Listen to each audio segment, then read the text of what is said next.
Allah mengatakan janganlah engkau menzalimi dirimu sendiri. Firman Allah berulang-ulang, innallaha wa mallahu bizzallamin lil abid. Allah tidak pernah menzalimi hambanya. Jadi artinya menghormati orang lain itu pada hakikatnya adalah menghormati dirimu sendiri. Mencaci maki orang lain itu pada hakikatnya mencaci maki dirimu sendiri. Mencaci maki dirimu sendiri itu namanya menzalimi dirimu sendiri. Paham?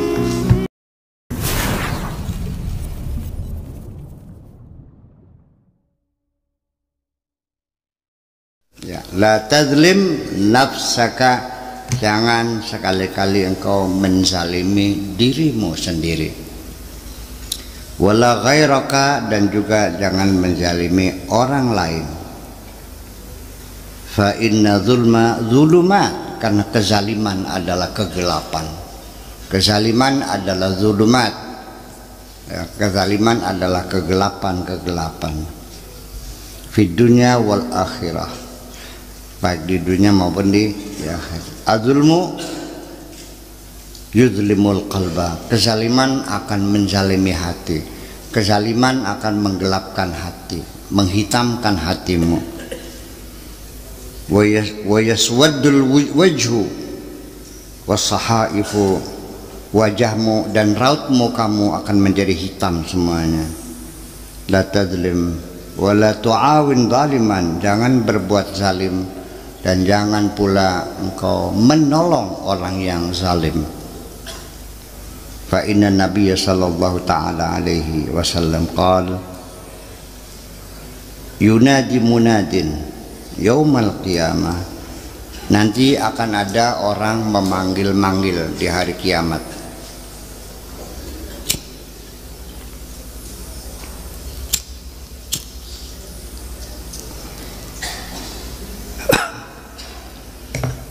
Aina zalamah, mana para penjahat,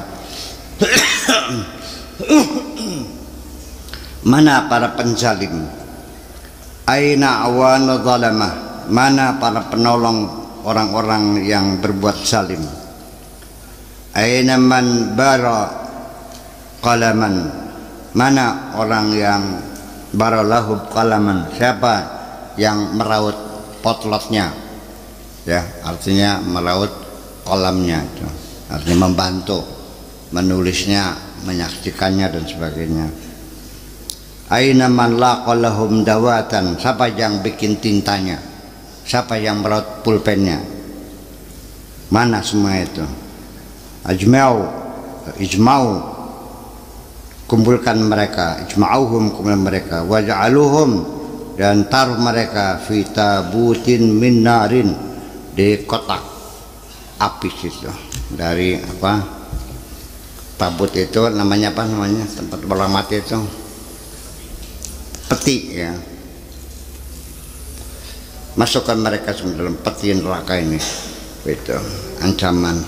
Nah sekarang yang jadi pertanyaan kan ini banyak sekali sehari-hari. Saya mau nanya, sebelum nanti saya ditanya, mau nanya dulu. Allah mengatakan janganlah engkau menzalimi dirimu sendiri. Firman Allah berulang-ulang, innallaha wa mallahu bizzallamin lil abid. Allah tidak pernah menzalimi hambanya. Walakin anfusahum yazlimun, mereka menganiaya diri mereka. Sok bagaimana ceritanya engkau menzalimi dirimu sendiri? Seperti apa bukti prakteknya? Pernah terpikir enggak? Kamu pernah ngambil palu, kamu palu sendiri kepalanya? Ada orang yang menyak sendiri badannya, terus dipukul sendiri, itu ada. Gimana bu? Prakteknya gimana menzalimi dirimu sendiri itu seperti apa? Nah ini kan tidak paham dan tidak pernah bertanya kan? Betul enggak? Kamu tidak paham, tapi kamu tidak paham bahwa kamu tidak paham. Tapi kalau kamu paham bahwa kamu tidak paham, kamu bertanya. Jadi masih mending tidak paham, mending salah paham. atau kurang paham, salah paham, kurang paham, tidak paham, gagal fokus. Iya, setiap engkau mengatakan kasar pada orang, entah kunyuk, entah anjing, itu kalimat-kalimat kasar sebelum masuk kepada orang yang kau caci maki, engkau telah mencaci maki dirimu sendiri.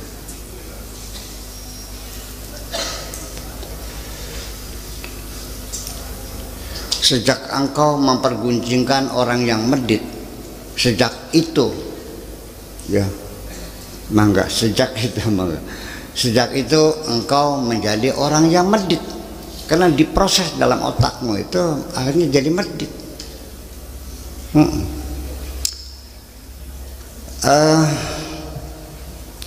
Setiap kejahatan yang engkau lakukan, engkau sendiri yang pertama kali akan menanggung kerugian dari kejahatanmu itu. Sekali engkau berbohong kepada orang, sejak itu hilanglah kepercayaan orang, dan rizkimu juga semakin sulit. Dulu kamu belum pernah bohong, pinjam uang gampang. Sekali kamu nggak bayar utang, itu bukan menzalimi orang, menzalimi dirimu sendiri. Sejak itu orang ragu-ragu untuk meminjami uang pada kamu, ya kan? Ketika engkau mencurigai seseorang, sejak itulah engkau membuat dirimu menjadi gamang selamanya.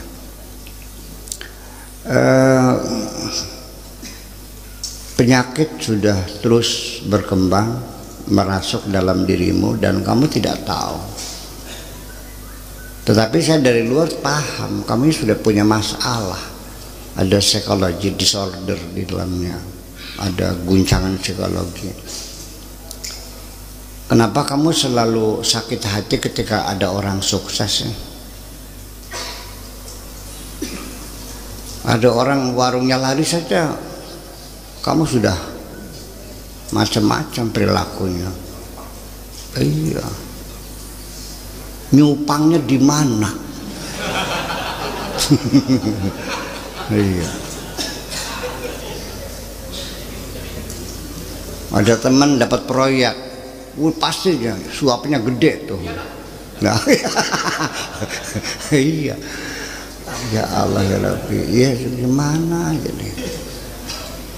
Tapi ketika ada orang jatuh dan rugi, kamu bersorak-sorai. Itu penyakit yang tidak kamu sadar. Kamu sudah sakit sebetulnya. Kamu udah sakit. Segera pergi ke psikiater lah, berobat gitu. Karena nanti bahayanya begini, bahwa kamu menzalimi dirimu sendiri, kamu tidak sadar bahwa hidupmu selama ini kamu bekerja siang malam berupaya bukan untuk meraih cita-citamu, kononsen. Semua kegiatanmu adalah hanya untuk menggagalkan cita-cita orang lain. Paham? Itulah namanya, janganlah kau zalimi dirimu sendiri. Jadi bukan kamu pukul kepala dengan kapak begitu. Mengzalim itu dengan perilaku kamu yang buruk itu hanya kembali kepada dirimu sendiri. Sebaliknya ketika kita berbuat baik kepada orang lain, hakikatnya itu berbuat baik kepada dirimu sendiri. Wa in ahsantum li anfusikum wa in asatum fa 'alaiha. Tiap hari ayat semacam itu dibaca tapi nggak paham-paham. Kenapa?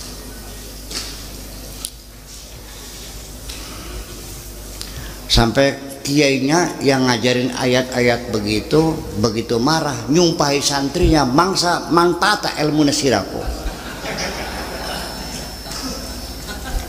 Aneh kan? Berarti kan beli paham kiainya kan? Iya. Setiap engkau berbagi kebahagiaan dengan siapapun, nanti pada akhirnya kebahagiaan itu akan kembali kepada dirimu sendiri kok. Iya. Ketika engkau menghormati orang lain, hakikatnya engkau menghormati dirimu sendiri. Ketika engkau mencaci maki orang lain, hakikatnya mencaci maki dirimu sendiri. Betul nggak? Bagaimana orang hormat sama kamu, kamunya tidak hormat sama orang lain kok. Hormatilah orang lain, nanti orang lain baru akan menghormati dirimu sendiri. Jadi artinya menghormati orang lain itu pada hakikatnya adalah menghormati dirimu sendiri. Mencaci maki orang lain itu pada hakikatnya mencaci maki dirimu sendiri. Mencaci maki dirimu sendiri itu namanya menzalimi dirimu sendiri. Paham? Ya bagaimana orang hormat sama kamu gak pernah hormat sama orang, ngaco sama. Iya, jadi itu namanya jangan kau zalim sendiri. Muliakan dirimu, bahagiakan dirimu. Kenapa kamu itu? Nah,